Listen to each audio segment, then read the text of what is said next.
السلام علیکم ورحمۃ اللہ وبرکاتہ۔ الصلاۃ والسلام علیکہ یا سیدی یا رسول اللہ، الصلاۃ والسلام علیکہ یا سیدی یا حبیب اللہ، الصلاۃ والسلام علیکہ یا خاتم النبیین۔ ناظرین، آپ سب کیسے ہیں؟ امید ہے اللہ سبحانہ تعالیٰ سے کہ آپ سب لوگ خیریت سے ہوں گے اور اللہ سبحانہ تعالیٰ کی دی گئی نعمتوں کا شکر ادا کرتے ہوں گے۔ ناظرین، آج بہت دیر سے ویلاگ بنا رہا ہوں، طبیعت ناساز تھی، اس کے لیے لیٹ ہوا کافی زیادہ، لیکن پھر بھی ایک شوق ہوتا ہے، ایک بات کرنے کا طریقہ ہوتا ہے، تو اس لیے بات کرنا ضروری سمجھا۔ تو جناب، ہم نے کل کے ویلاگ میں سپہ سالار Pakistan chief of army staff Syed Azam Munir صاحب کو آنے والے حالات کے مطابق ایک آئینہ دکھانے کی کوشش کی تھی، اور ہمارا آئینہ دکھانے کا مقصد یہ تھا کہ جو چیزیں جتنی تیزی سے ہونا چاہیے تھی اتنی تیزی سے نہیں ہو رہی، اور جو دشمن ہے وہ ایک دو سٹیپ آگے ہے، اور جو حکومتی پارٹی ہے اور اسٹیبلشمنٹ ہے، ہم لوگ ایک دو قدم پیچھے ہیں۔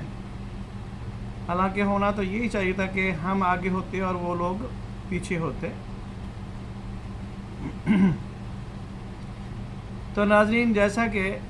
ابھی سوشل میڈیا میں یہ بات گردش کر رہی ہے کہ ان قریب 2-4 دنوں میں عمران خان جو کیسز ہیں 9 مئی کے حوالے سے، تو عمران خان کو آرمی عدالتوں کے حوالے کر دیا جائے گا، اور آرمی عدالتوں میں ہی، خصوصی عدالتوں میں ہی ان کے کیسز چلیں گے، اور ان کے جیل سے ان کو ادھر روانہ کر دیا جائے گا جہاں پر کچھ رعایتیں ملیں گی یا نہیں ملیں گی، اس کی کوئی گارنٹی نہیں ہے۔ لیکن اس کی پیش قدمی کے لیے اپوزیشن نے ایک ڈرامہ شروع کیا ہے۔ دوپہر 2 بجے سے لے کر شام 6 بجے تک 4 گھنٹے کی ایک بھوک ہڑتال، علامتی بھوک ہڑتال ہے جی۔ جو ڈائٹ پلان ہے وہ پہلے جاتے ہیں، کھانا کھاتے ہیں عمر ایوب کے چیمبر میں جا کر، اور کھانا کھا کر پھر وہ سب لوگ جناب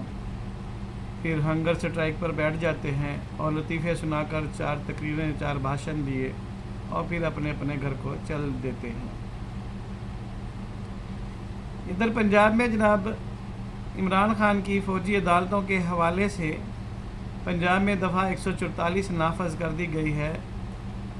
تاکہ جو اس کے ووٹر سپورٹر ہیں وہ کچھ ہنگامی صورتحال نہ پیدا کر دے، کیونکہ ان کی جو تربیت ہوئی ہے وہ دہشت گردانہ ہوئی ہے، اور وہ ہر وقت دہشت گردی کرنے کے لیے تیار ہوتے ہیں، چاہے ان کی وہ لڑکیاں ہوں جو سپورٹر ہیں، اور چاہے لڑکے ہوں جو سپورٹر ہیں۔ اور پھر ان کے ایم این ایز اور ایم پی ایز وہ بھی اسی ڈگر پہ ہے، ہر کوئی زیادہ سے زیادہ دنگا فساد کرنے کی کوشش کرتا ہے، کیونکہ اس پارٹی میں میڈل اور سرٹیفکیٹ اس کو ملتا ہے جس نے زیادہ دنگا فساد کرنا ہے، جس نے زیادہ گالی دینی ہے، جس نے زیادہ غلاظت بکنی ہے، اسی کو جناب یہ پارٹی جو ہے نا وہ سراہتی ہے۔ جو بات ہم کر رہے تھے کہ جناب ان کی پارٹی کے جو ہینڈلرز ہیں وہ غیر ممالک میں بیٹھے ہوئے ہیں، یہی بات احمد شریف صاحب جو آئی ایس پی آر کے جو ترجمان ہیں، میجر جنرل ہیں، انہوں نے بھی ہماری بات سے ملتی جلتی بات کی۔ جناب بھی ہمیں ان کے ہینڈلرز کا معلوم نہیں ہے کہ وہ کہاں سے ان کو گائیڈ لائن آتی ہے۔ تو جناب یہ اتنی بات تو ہمیں بھی پتہ، آپ اسے آگے کی بات معلوم کرنے کی کوشش کریں۔ جو گرفتاریاں اب ہونی ہیں پیکا ایکٹ کے مطابق اور فائر وال کے حوالے سے، تو اس میں بہت زیادہ آپ کو سہولیات ملے گی انویسٹیگیشن میں۔ بات پھر وہیں پر ہماری اٹکی ہوئی ہے کہ وہ لوگ ہم سے 2 قدم آگے ہیں، ہم لوگ 2 قدم پیچھے ہیں۔ چاہے وہ ججز کا معاملہ ہو وہ 2 قدم آگے ہیں، چاہے انفارمیشن کا معاملہ ہو وہ 2 قدم آگے ہیں۔ کوئی تو ہے اسٹیبلشمنٹ میں